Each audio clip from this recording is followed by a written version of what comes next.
하나님께서 자기의 언약 백성으로 삼으시고 인도하시는 이야기를 저희들이 함께 나누고 있습니다.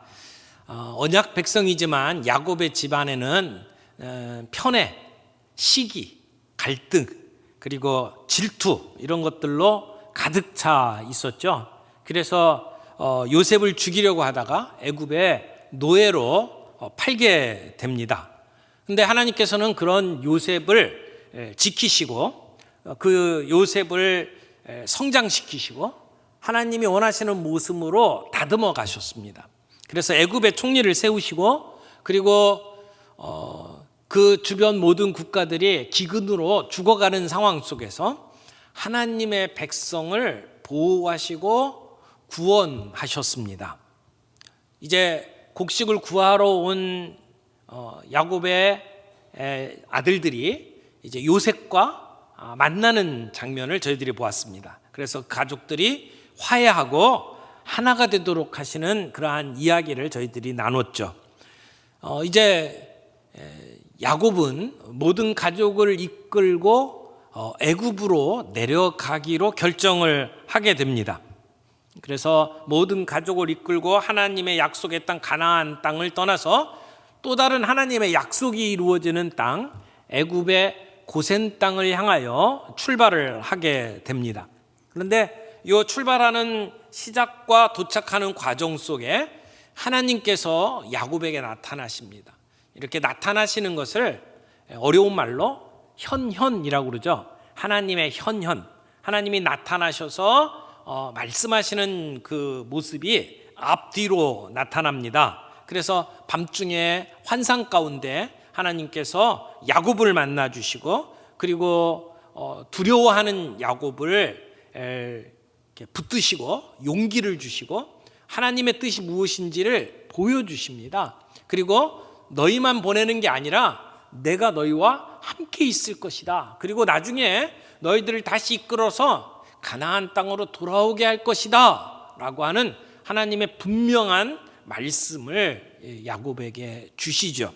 오늘 이 스토리 내용을 통해서 야곱이 왜 애굽에 내려가는 것을 그렇게 두려워했는지, 그리고 그 두려움 가운데 하나님께서는 어떻게 야곱의 마음을 붙드시고 확증해 주셨는지, 이러한 내용들을 함께 살펴보면서 하나님이 이루어 가시는 그 역사를 통해서 우리가 은혜를 함께 나누기를 원합니다.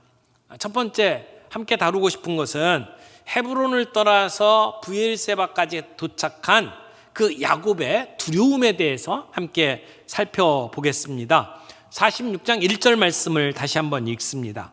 이스라엘이 모든 소유를 이끌고 떠나 브엘세바에 이르러 그의 아버지 이삭의 하나님께 희생제사를 드리니, 오늘 이 본문의 주어가 누구입니까? 이스라엘이라고 되어 있습니다.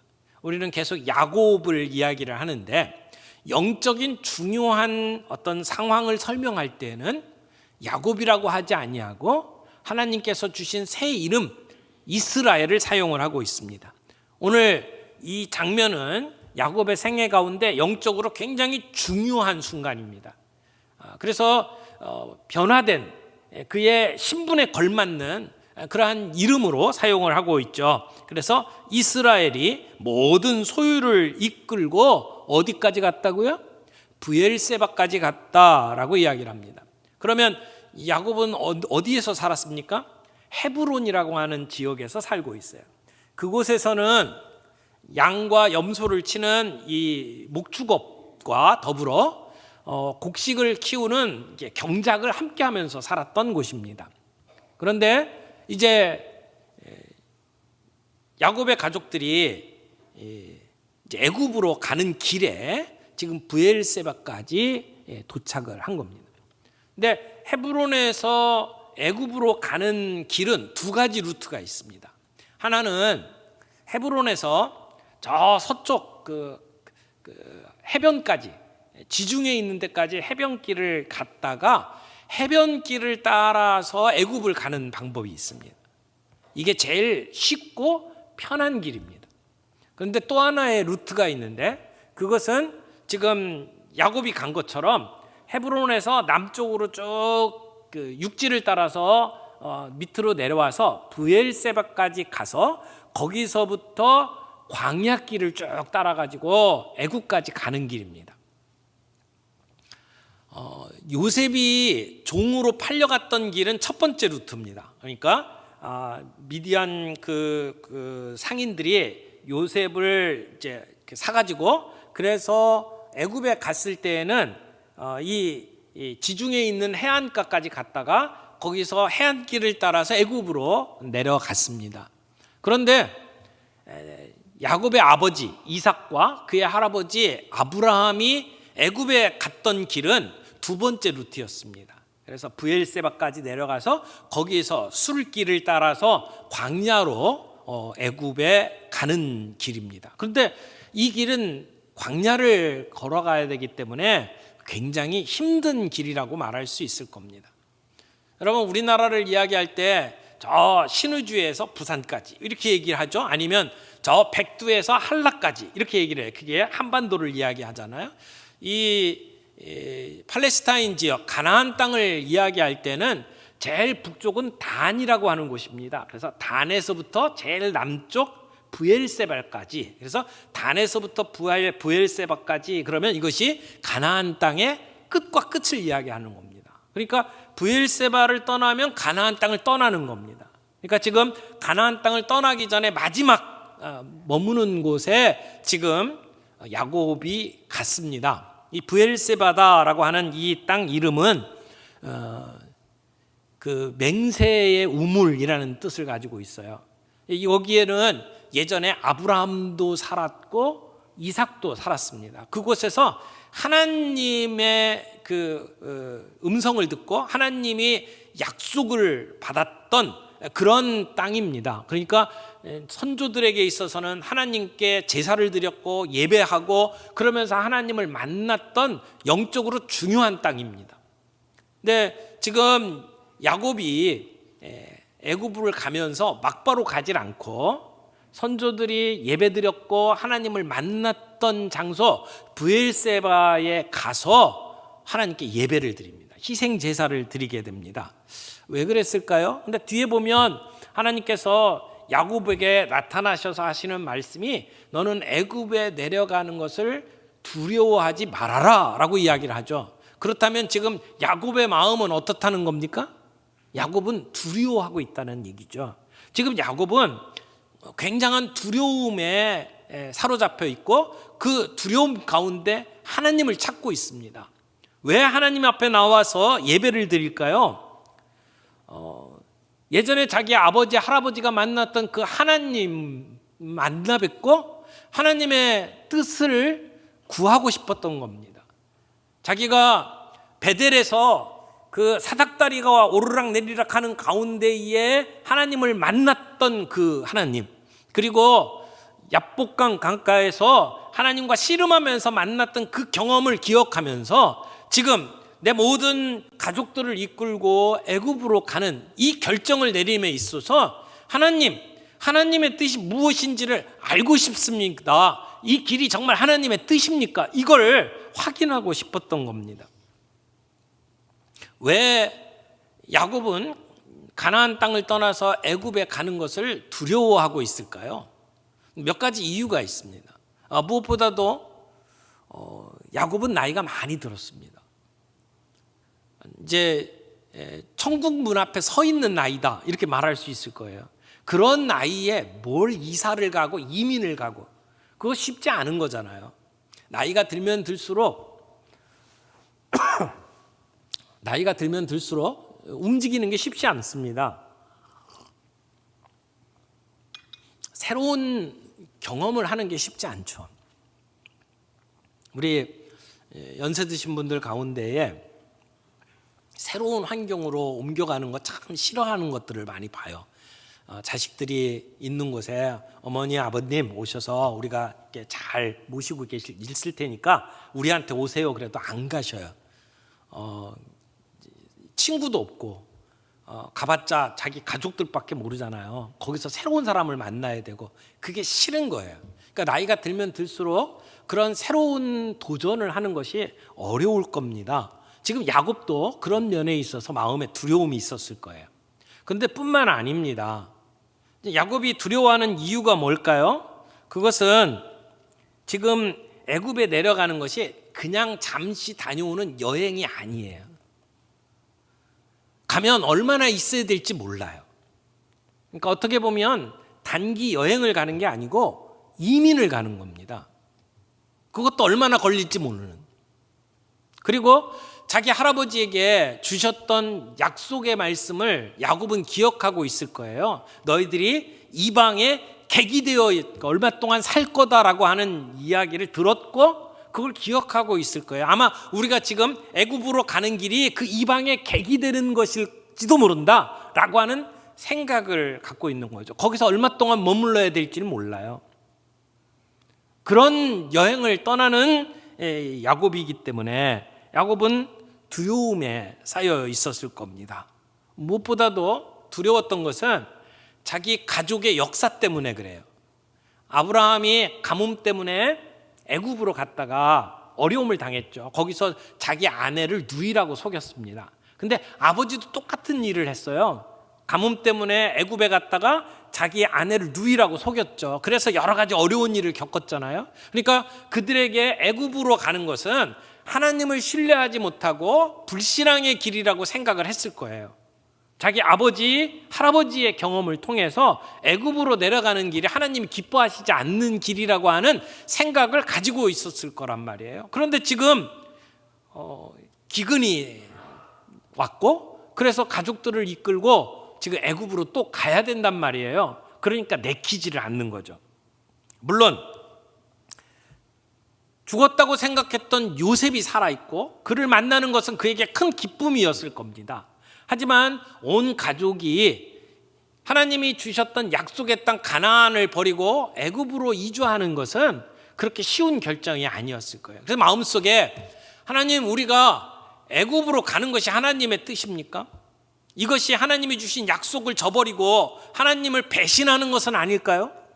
하는 두려움이 있었을 겁니다. 그래서 마음에 그런 두려움을 가지고 떨면서 하나님 앞에 나아가 이 자기가 거해야 되는 땅의 제일 남쪽 브엘세바에까지 와서 거기서 하나님께 희생자사를 드리면서 하나님의 뜻을 여쭈어 보고 있는 거죠.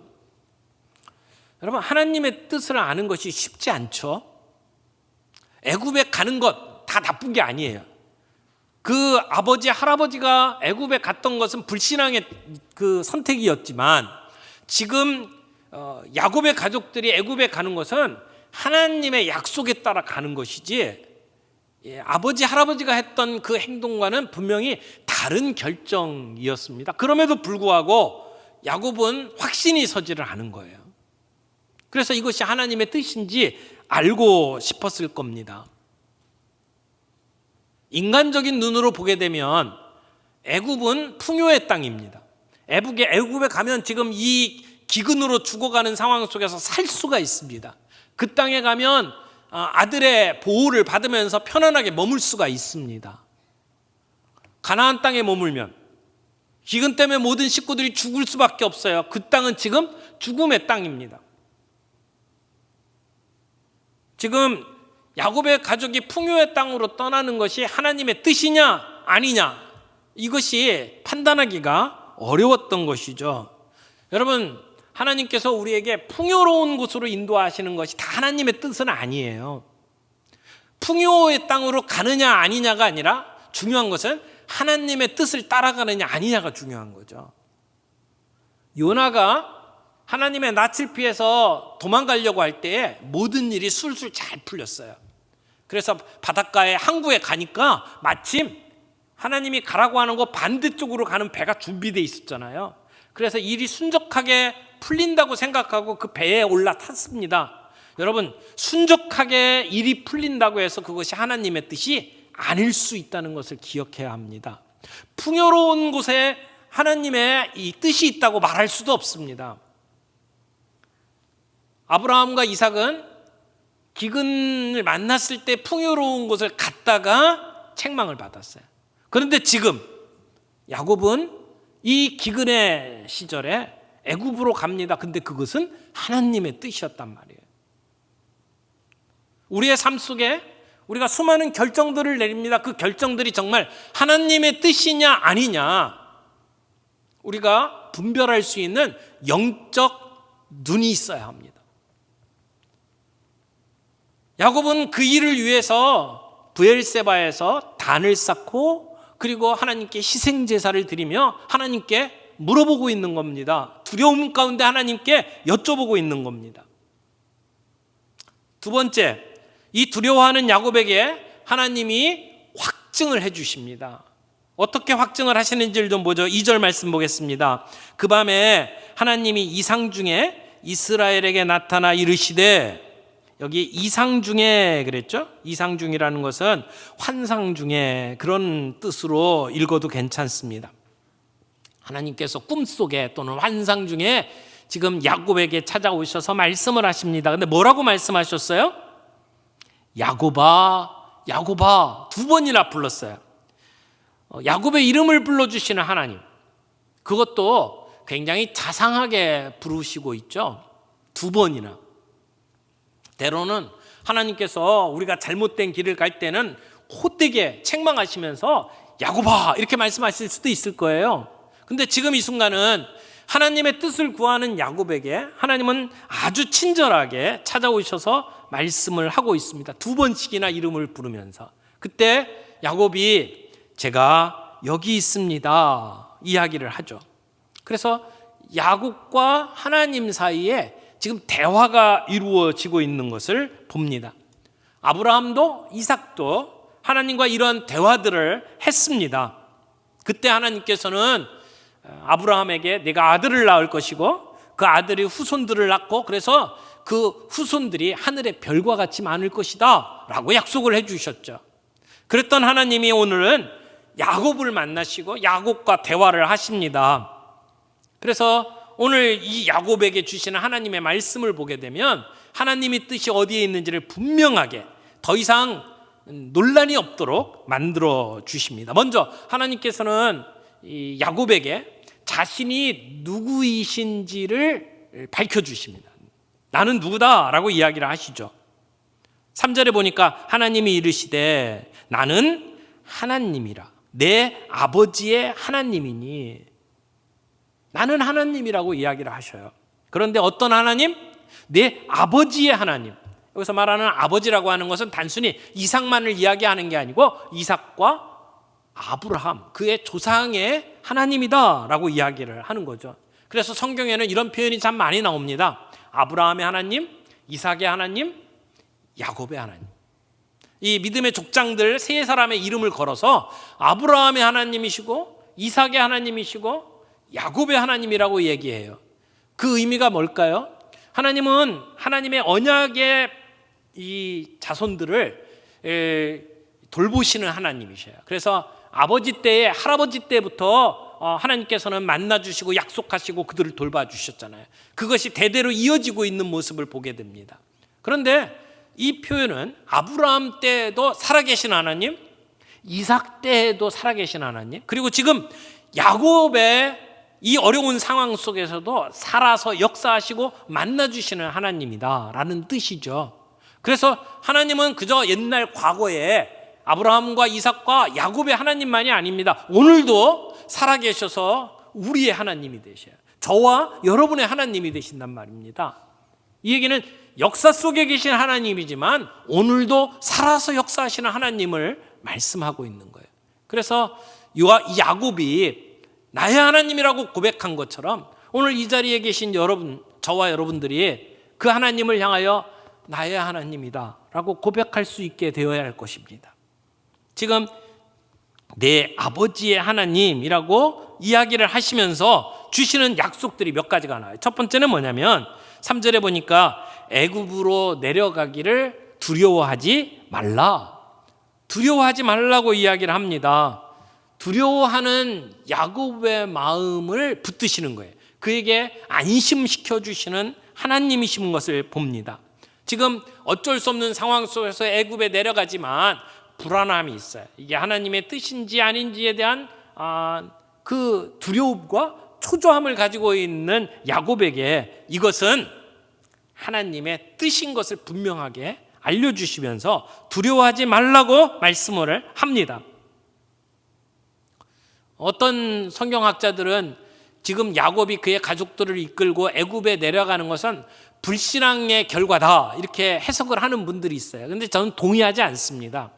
아브라함과 이삭이 기근 중에 애굽 땅에 갔던 것은 불신앙의 모습이라고 말할 수 있어요. 그러나 오늘 야곱이 자기 가족들을 이끌고 애굽에 가는 것은 불신앙이라고 말할 수가 없습니다. 하나님이 약속하신 것을 따라가는, 그래서 오늘 이 자리에서 두려워하지 말아라 라고 하나님께서 그의 마음을 붙들어 주시는 하나님의 뜻이라고 말할 수 있습니다. 그러면 왜 하나님의 뜻 따라서 애굽에 간 이스라엘 백성들이 400년 기간 중에 상당 부분을 힘들게 노예 생활을 합니까? 이것은 불신앙의 결과가 아니라 그들이 애굽에 가서 살아가는 동안에 그들이 신앙을 잃어버린 거죠. 그래서 애굽 우상들을 섬기게 되고 그들이 하나님을 잊어버리고 사는 것에 대한 하나님의 징계지, 지금 야곱과 그의 가족들이 애굽에 내려가는 결정이 잘못된 것이 아니라고 하는 것입니다. 그래서 하나님께서는 네가 지금 애굽에 가는 길을 두려워하지 말아라. 두 번째, 3절 뒷부분에 보면 내가 거기서 너로 큰 민족을 이루게 하리라 라고 약속을 해주셔요. 이 애굽은요, 이스라엘 백성들에게 있어서는 마치 인큐베이터 같은 역할을 하는 겁니다. 가나안 땅에서 그들의 민족이 커가는 것보다 지금 애굽 땅의 고센이라고 하는 지역에 그들만의 환경 속에서 이스라엘 백성들이 숫자가 늘어나는, 그래서 그 번성하게 되는 그러한 역할을 하는 정말 중요한 땅이다 라고 하는 것을 하나님이 말씀하시는 겁니다. 거기서 너희가 큰 민족을 이루게 될 것이다, 번성하게 할 것이다. 그 다음에 4절 말씀 보세요. 내가 너와 함께 애굽으로 내려가겠고. 아마 이때 시대에 많은 사람들이 하나님을 가나안 땅의 하나님으로만 생각을 했을 거예요. 팔레스타인의 국한에서 우리를 다스리시는 하나님, 이게 일반적인 구약시대 사람들의 믿음이었어요. 근데 하나님은 뭐라고 말씀을 하십니까? 너희가 애굽에 가는데 내가 애굽에 함께 가겠다. 하나님은 어떤 지역에 제한을 받는 하나님이 아니셔요.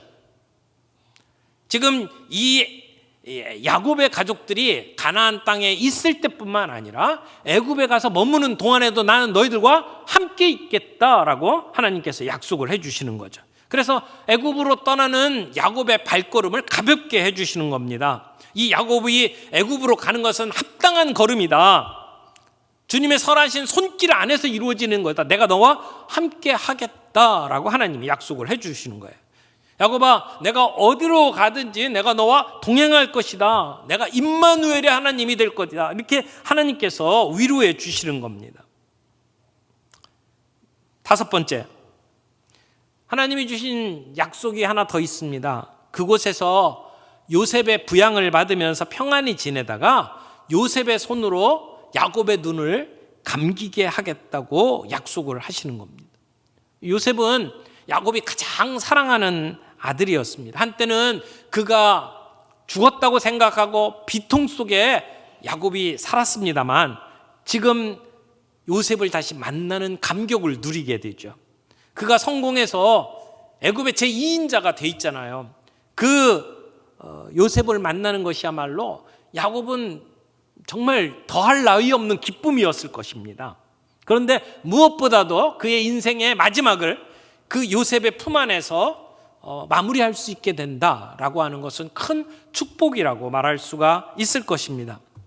하나님은 아브라함에게 약속하신 대로 이스라엘 백성들이 애굽에 가서 큰 민족을 이루게 하실 것이고 그 애굽에서도 하나님은 거기에 함께 계실 것이고, 그리고 또 하나 중요한 약속이 있죠. 너희들을 다시 그 애굽에서 가나안 땅으로 돌아오게 할 것이다 라고 하는 약속을 주셨고, 그리고 내가 거기서 임종을 할 때에 요셉의 품에 안겨 임종하게 될 것이다 라고 하는 말씀을 해 주시는 거죠. 그렇게 하나님은 야곱에게 하나님의 뜻이 무엇인지를 분명하게 보여주셨고 그리고 확증해 주셨습니다.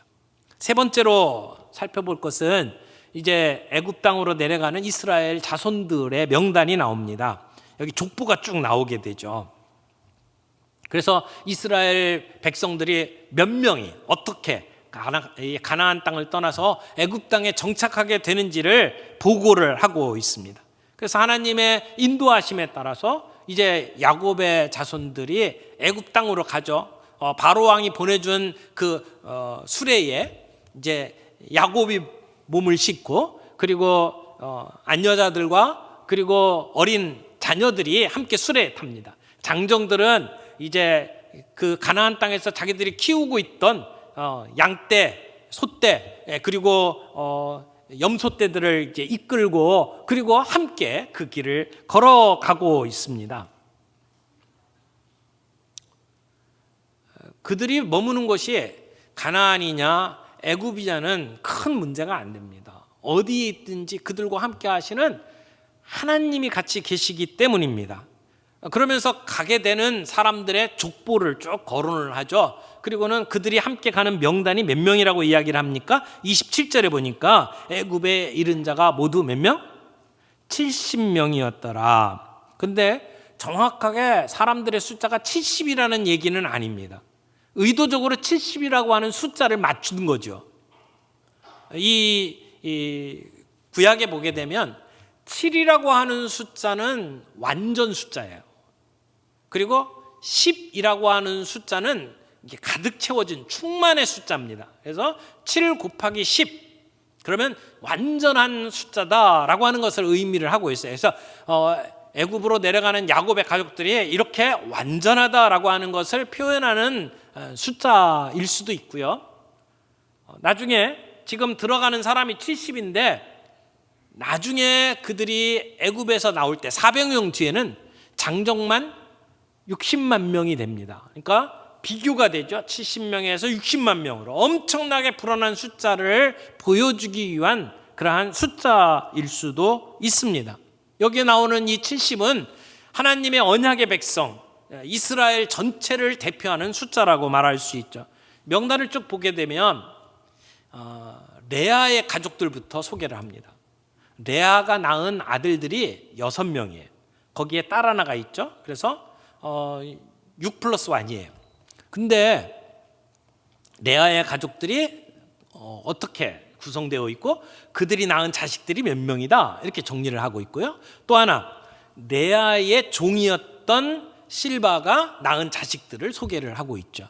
그 다음에 라헬을 이야기합니다. 라헬의 자녀들은 둘입니다. 요셉과 베냐민이죠. 그래서 요셉은 애굽에서 아들 둘을 낳게 되고 베냐민은 자식이 많았어요. 10명의 자식이 있죠. 그래서 그 명단을 쭉 이야기를 합니다.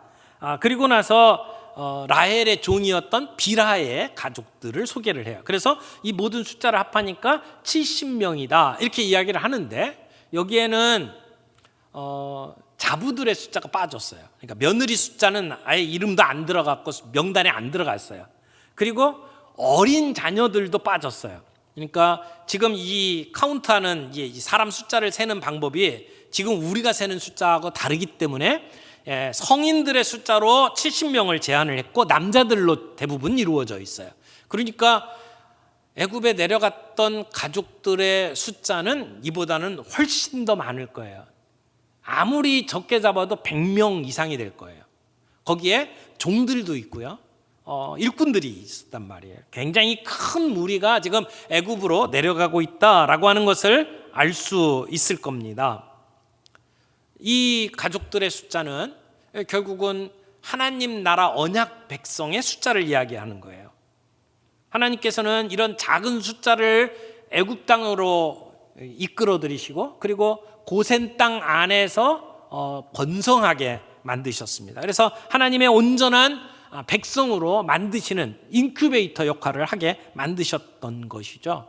그럼 왜 하나님께서는 이 야곱의 가족들이 가나안 땅에서 숫자가 이렇게 늘어나서 거기서 정착하면 안 되었을까요? 왜 애굽으로 데리고 가서 거기에서 이렇게 벼농사를 할 때 모판에다가 싹을 틔우게 만들고 난 다음에 그 다음에 논에다가 이식을 하는 것처럼 다시 가나안 땅으로 데리고 갔을까요? 제가 모판 이야기를 했는데 논에다가 벼를 심을 때 그냥 이렇게 씨를 뿌리질 않아요. 그렇죠? 다른 곳에다가 이렇게 자라날 수 있도록 만들어서 판을 떼가지고 가서 이렇게 다시 이렇게 심잖아요. 이식을 하잖아요. 그냥 심었을 경우에는 잡초하고 같이 자라면서 잡초를 이길 수가 없습니다. 그래서 온전하게 벼가 자리를 잡을 수 있도록 하기 위해서는 이식을 한다고 이야기를 합니다. 어떻게 보면 같은 원리라고 말할 수 있어요. 이스라엘 백성들이 가나안 땅에 머물면서 살게 되면 그 가나안 족속들과 이스라엘 백성들이 구분 없이 살게 될 가능성이 굉장히 많았습니다.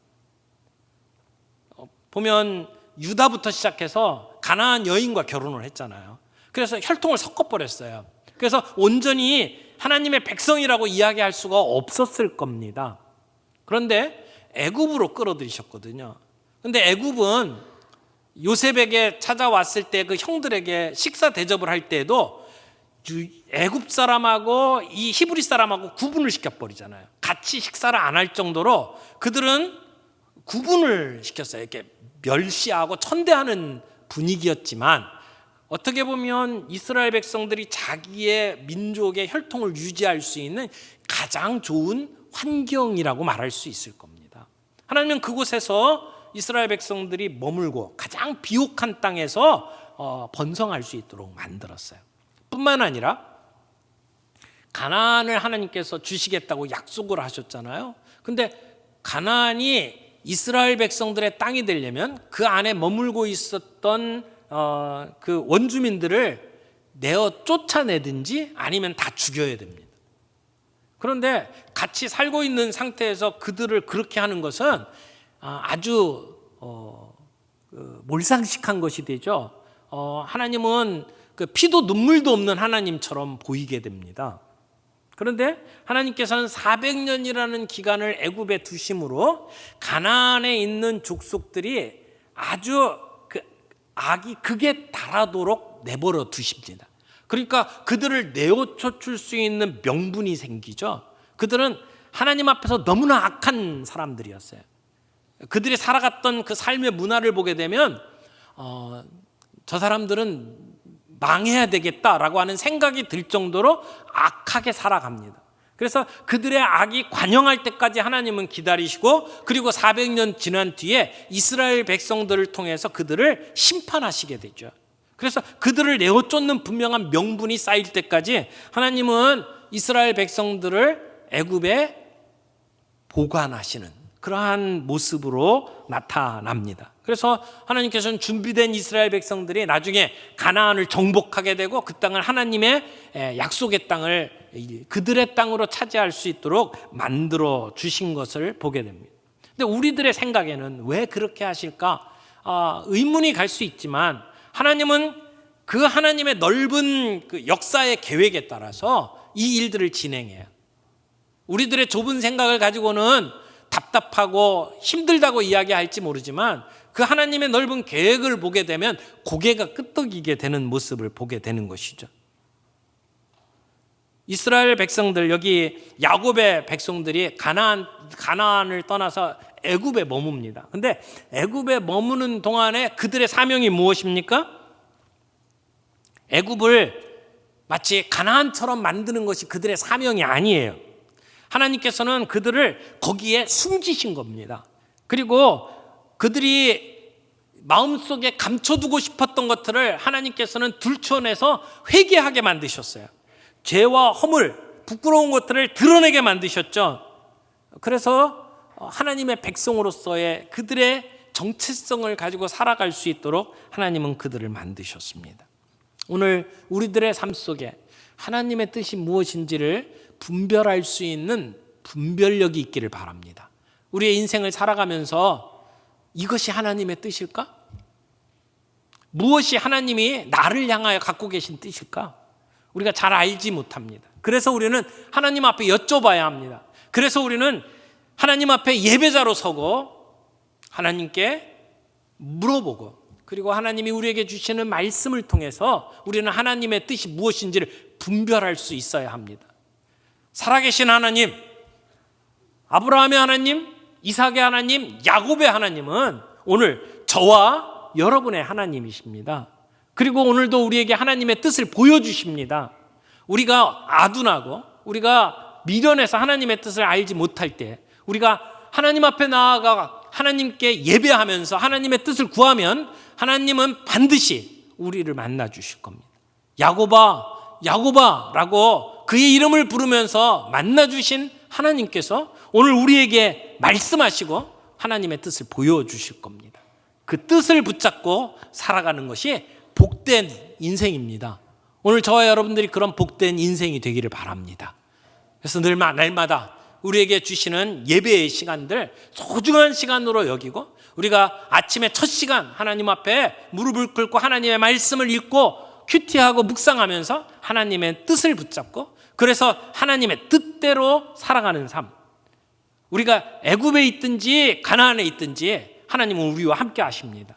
우리의 삶의 형편이 어떠하든지 우리와 함께 하시는 하나님을 만나고 그 하나님의 음성을 듣고 그 하나님의 뜻을 따라 살아갈 때 우리를 통해서 이루어 가시는 하나님의 놀라운 역사를 우리가 함께 목도하게 될 줄로 믿습니다. 그렇게 되는 저와 여러분들이 되시기를 바랍니다.